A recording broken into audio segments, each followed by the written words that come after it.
After nearly 29 years of marriage, my world was shattered when I discovered my wife's infidelity at a restaurant owned by a close friend of mine.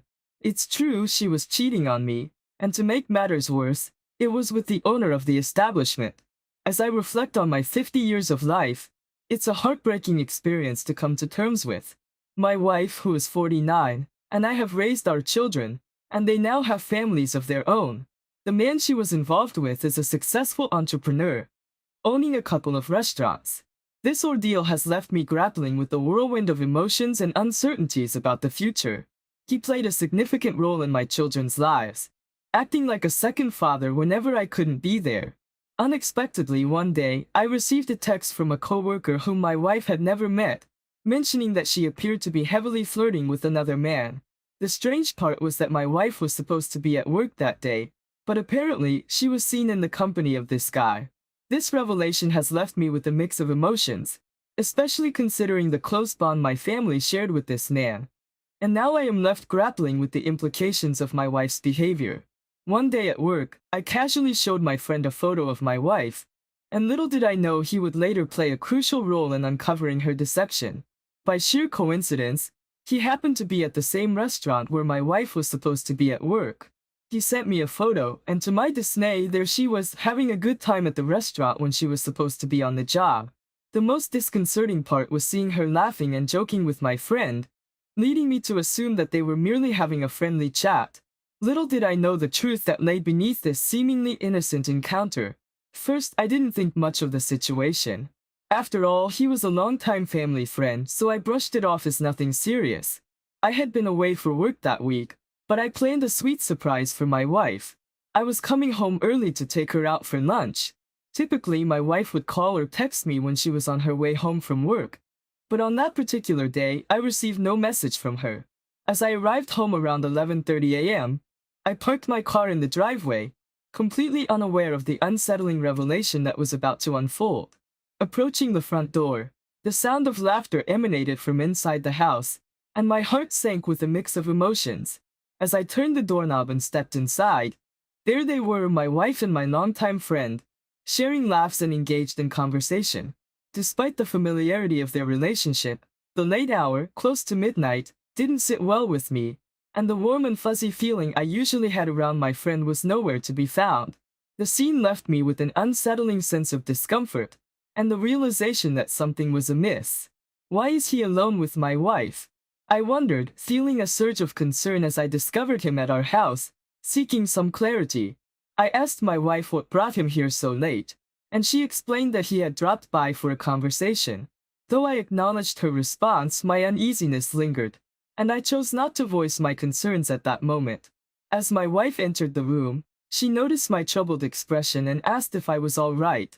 Gathering my thoughts, I admitted to her, I can't help but feel uneasy about the situation. A man coming over to a woman's house late at night when her husband isn't home just doesn't sit right with me. After expressing my unease to my wife, I decided to retire to bed and did exactly that. The following morning, my curiosity still lingering, I inquired once more about the reason for his late-night visit. My wife reiterated her previous explanation, and while I wasn't entirely convinced, I chose to let the matter rest. Several weeks passed, and during that time, I found myself at my friend's restaurant. Unexpectedly, I bumped into his wife while I was there.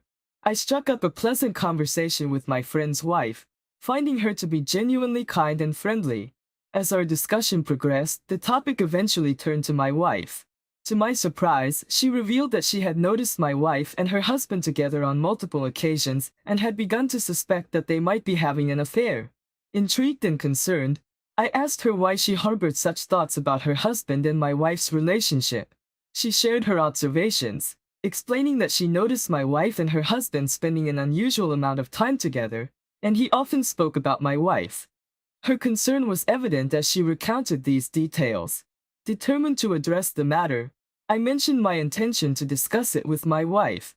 In response, she offered a word of caution, suggesting that approaching my wife directly might not lead to a truthful admission if there was indeed any infidelity. She advised me to consider the situation carefully before taking any action. Following the conversation with my friend's wife, I couldn't shake off the nagging feeling of doubt. Without hesitation, I took out my phone right in front of her and dialed his number, determined to get a clear answer. Bluntly, I asked him directly if he was involved with my wife in any way. He firmly denied any such involvement, reassuring me that I was his friend, his closest companion. He responded with genuine concern in his voice, insisting that he would never betray our friendship in such a manner. Though I chose to trust his words, I still felt the need to discuss the matter with my wife.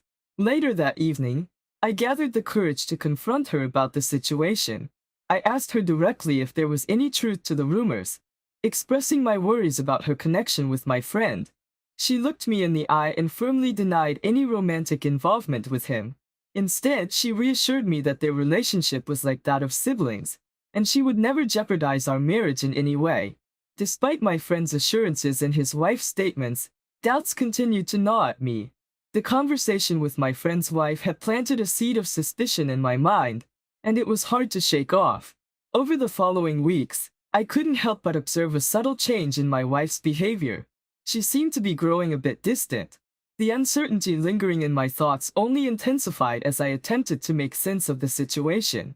Feeling increasingly concerned about the situation, I considered it a red flag and decided to take an action that would offer me some peace of mind. I discreetly placed a GPS tracker on my wife's car. Several days passed, and one evening around 8 p.m., I noticed her car hadn't moved and was still parked in the driveway. Curiosity got the better of me, so I stepped outside to investigate. I found my wife in the driveway, engaged in a conversation on her phone.